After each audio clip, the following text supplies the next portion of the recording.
You want to read the email? Yep. So this email came in on December 31st at 10:42 a.m.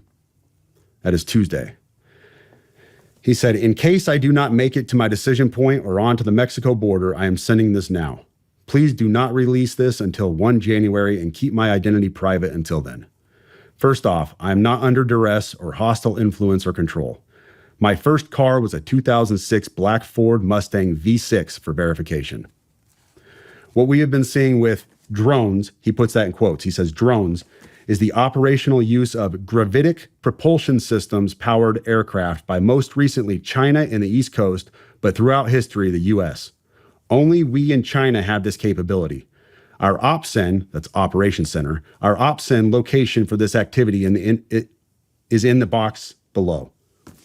China has been launching them from the Atlantic from submarines for years, but this activity recently has picked up. As of now, it is just a show of force, and they are using it similar to how they used the balloon for SIGINT and ISR, which are also part of the integrated comms system.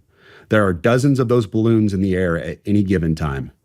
The so what is because of the speed and stealth of these unmanned aircraft. They are the most dangerous threat to national security that has ever existed. They basically have an unlimited payload capacity and can park it over the White House if they wanted. It's checkmate.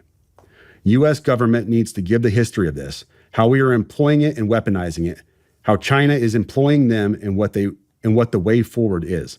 China is poised to attack anywhere in the East Coast. I've been followed for over a week now from likely Homeland or FBI, and they are looking to move on me and are unlikely going to let me cross into Mexico, but won't because they know I am armed and I have a massive V-bid. Let me pause right there for a second. So he says a massive V-bid. When I was talking to the FBI yesterday, they didn't know what a V-bid was. I had to explain what that acronym meant, literally. You fucking serious? Dead serious. I said it twice and he goes, you said that word V-bid. Can you tell me what that is? For your audience, a V-bid, for your audience who has not been in the GWOT for the last 20 years, a V-bid is a vehicle-borne improvised explosive device. In layman's terms, a car bomb, what we saw at Trump Tower. So backing up, he says, I am armed and have a massive V-bid. I've been trying to maintain a very visible profile and have kept my phone, and they are definitely digitally tracking me. Here's where he gets into the other stuff. And this is where we had to redact the names. Well, your producer redacted the names.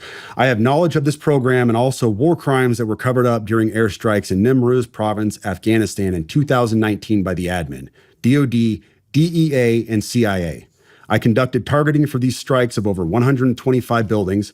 65 were struck because of civcas, that's civilian casualties, that killed hundreds of civilians in a single day. U.S. FORA continued strikes after spotting civilians on initial ISR. It was supposed to take 6 minutes and scramble all aircraft in CENTCOM. The UN basically called these war crimes, but the administration made them disappear. I was part of that cover-up with U.S. FORA, an agent, redacted, of the DEA. So I don't know if my abduction attempt is related to either.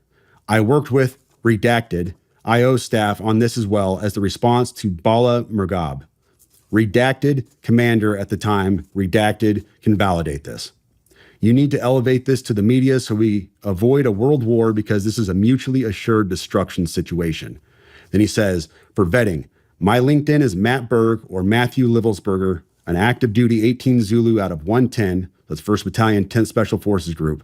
My profile is public. I have an active TSSCI with UAP, USAP access. What is USAP? Do you know what that is? I don't know what that is.